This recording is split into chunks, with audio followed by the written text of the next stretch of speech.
Assalamu alaikum. Welcome back to Nova Success Stories CSS 2020.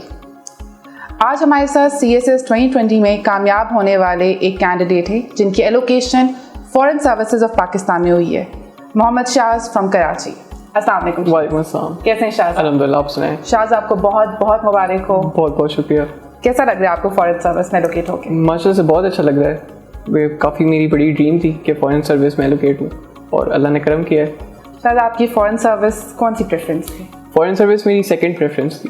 Second preference थी, ठीक है। तो शाज, आपने क्या ऑप्शनल सब्जेक्ट्स रखे थे कि आपको like in this competitive examination you got your second preference? I chose my optional subjects after looking at my interests firstly, and they were international relations, international law, history of USA, sociology and environmental sciences.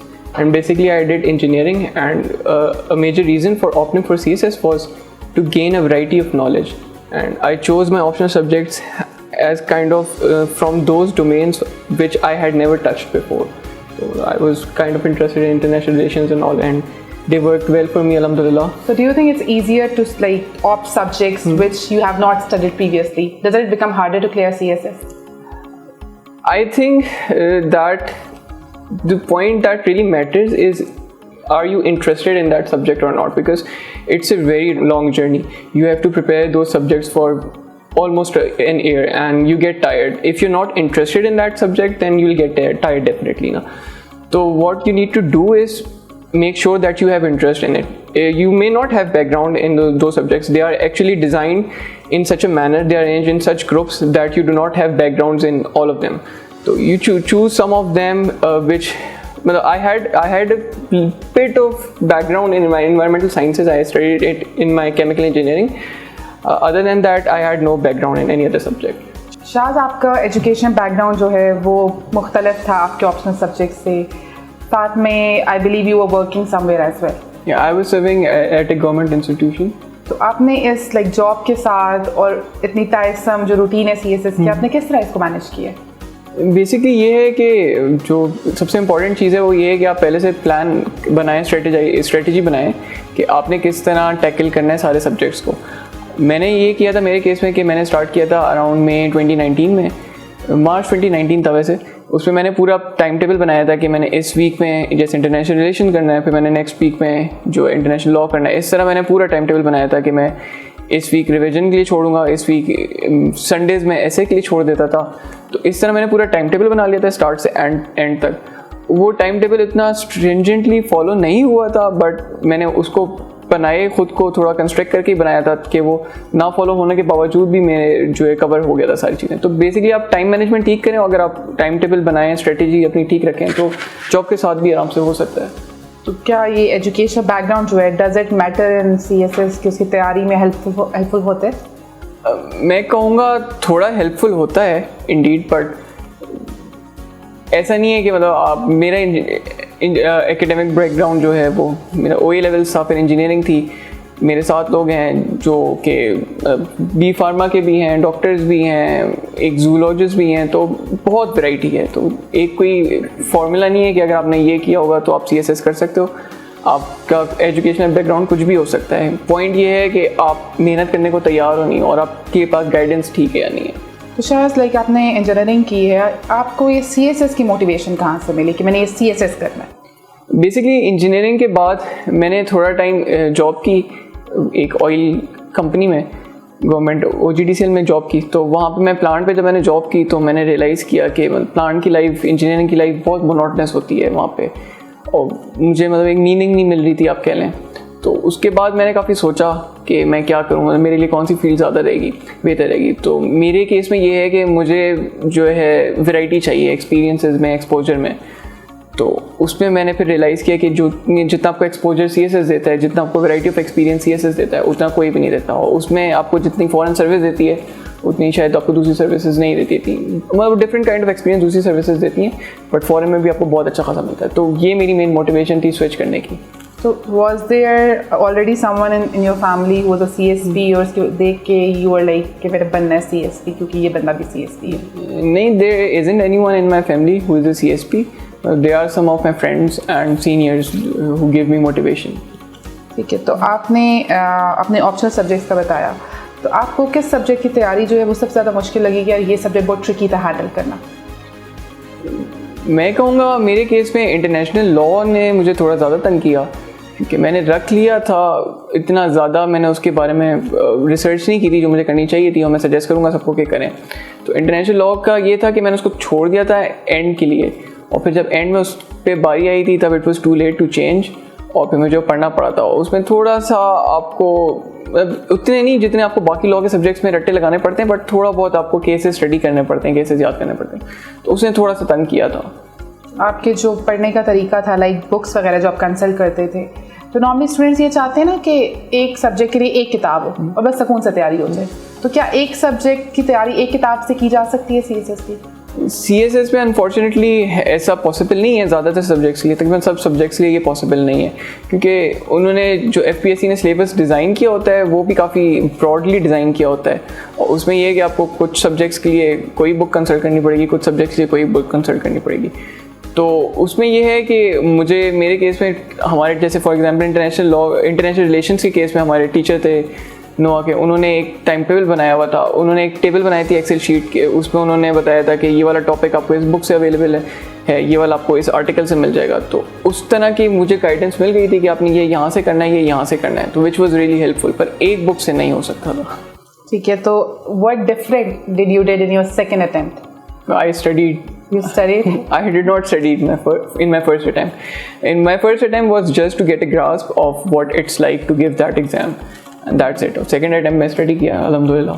ठीक है, तो आप like normally कहते हैं ना कि हमने इतने घंटे पढ़ा था, और like all the CSPs and probably social media पे भी like students who are coming in seeking guidance, उनके सबसे मेन क्वेश्चन ये होता है कि हम कितने घंटे पढ़ेंगे तो CSS हो जाएगा हमारे पास। तो आपको क्या लगता है कितने घंटे पढ़ना पड़ता होगा? मैं ये कहूँगा कि मतलब ये सवाल गलत है, आपको ये सवाल किसी से नहीं करना चाहिए कि आपने कितने घंटे पढ़ा था। बेसिकली हर बंदे का स्टडी रूटीन डिफरेंट होता है, कोई बंदा 1 घंटे में शायद उतना कवर कर ले जितना दूसरा बंदा 4 घंटे में नहीं करता होगा। तो आपने करना ये अपने स्टडी रूटीन के हिसाब से करना है और फोकस स्टडी करनी है। अब मैं फोकस स्टडी इस तरह करता था कि मैं आधे घंटे के गैप्स में पढ़ता था, आधा घंटा मैंने पढ़ा, फिर 5 मिनट में ब्रेक लेता था, स्ट्रेच करता था या कुछ पी लेता था चाय वगैरह, फिर मैंने आधा घंटा पढ़ा। इस तरह मैं 1.5 घंटे पढ़ता था, 1.5 घंटे के बाद मैं आधे घंटे का गैप लेता था, और कुल मिला के मैं ऑन एवरेज एक दिन में 4-5 घंटे मैक्स पढ़ता हूँ उठा के।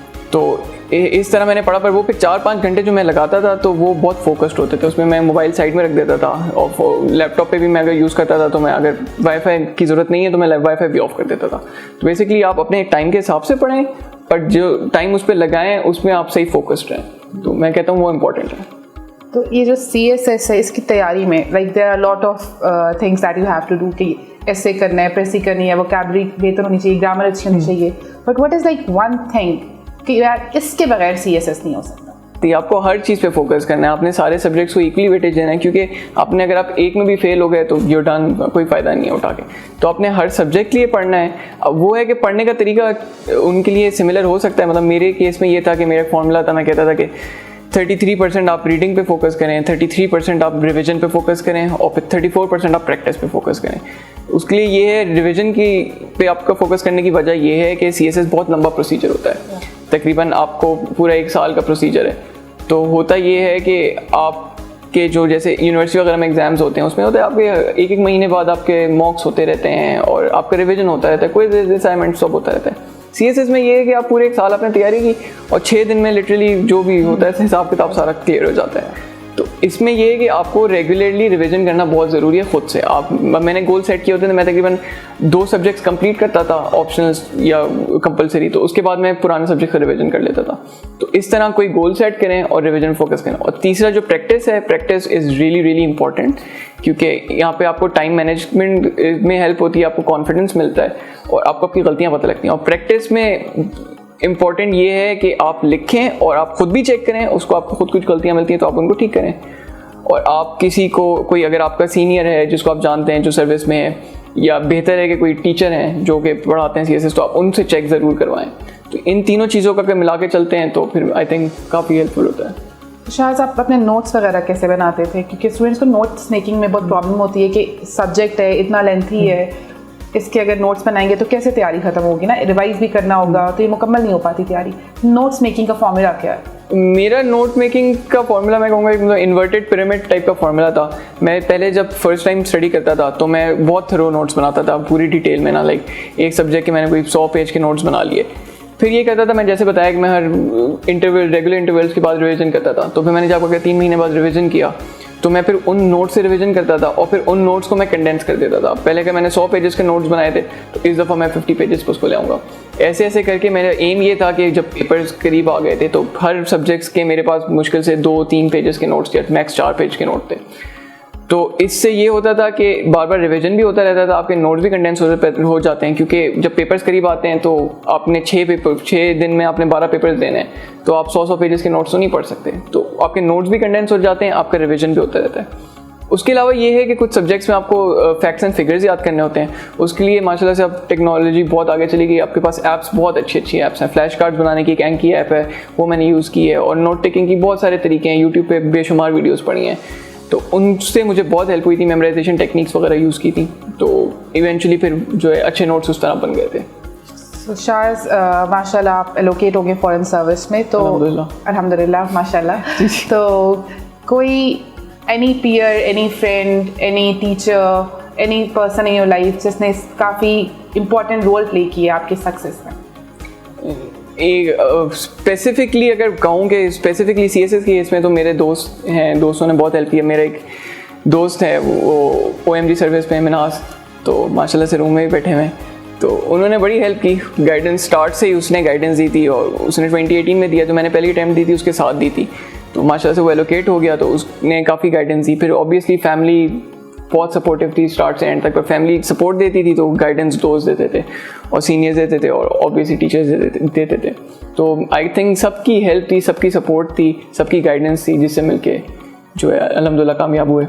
तो ऐसे के लिए मतलब गो टू पर्सन कौन था आपका ऐसे के लिए कि मैंने इसको ऐसे दिखाना है तो बस सुकून है कि मेरा ऐसे पास हो जाएगा?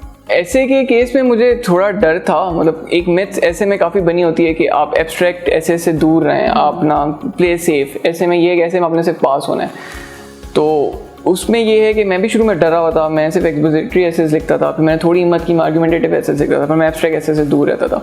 तो मैंने काफ़ी एसेस चेक कराए और एक ही टीचर थे जिनको मैंने तकरीबन सारे चेक कराए, वो सर नफीस थे हमारे माशाल्लाह से नोआ में, तो उनको मैंने सारे चेक कराए। फिर एक दिन एमी मुझे शौक हो, मुझे एब्स्ट्रैक्ट लिख के ट्राई करते हैं, मैंने उनको फिर एब्स्ट्रैक्ट चेक कराया ऐसे, तो उनको वो बहुत पसंद आया। उन्होंने माशाल्लाह से मेरा जो डर था ऐसे का वो उस दिन निकाल दिया था। मैं उनके पास वेस्टरेज वाले कैंपस में गया और उन्होंने सारा मेरा डर निकाल दिया था। तो उसके बाद से ये था कि तकरीबन 10-12 ऐसे मैंने चेक कराए होंगे सर नफीस को, तो अल्हम्दुलिल्लाह उसकी वजह से ऐसे का डर निकल गया था। सबसे ज़्यादा आपको ऐसे में डर होता है, तो he was my go to person.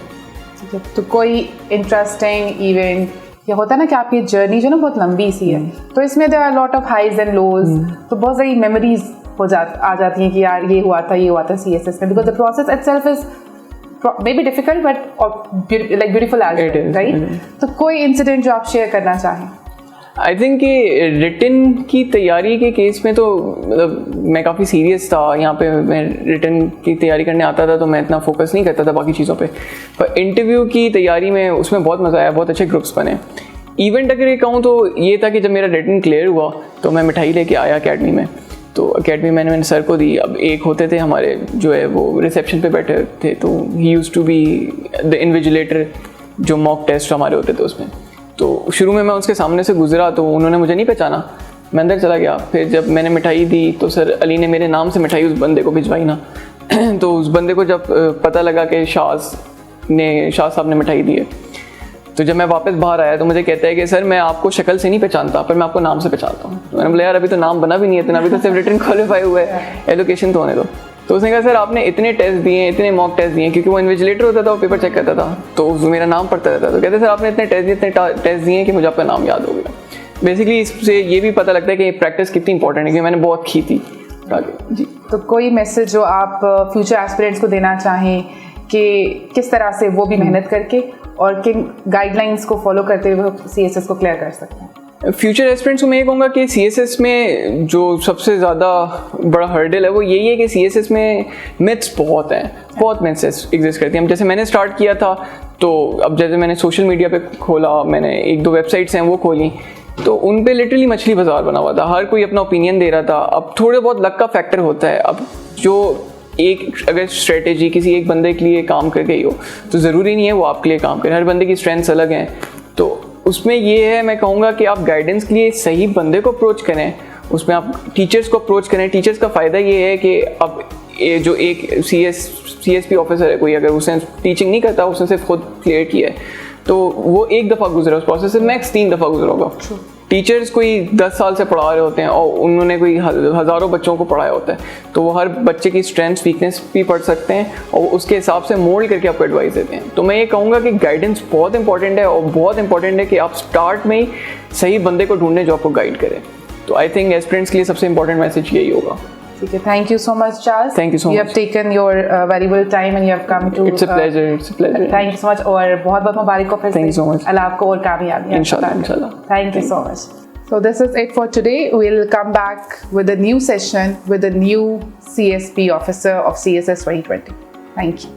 Allah Hafiz. Thank you.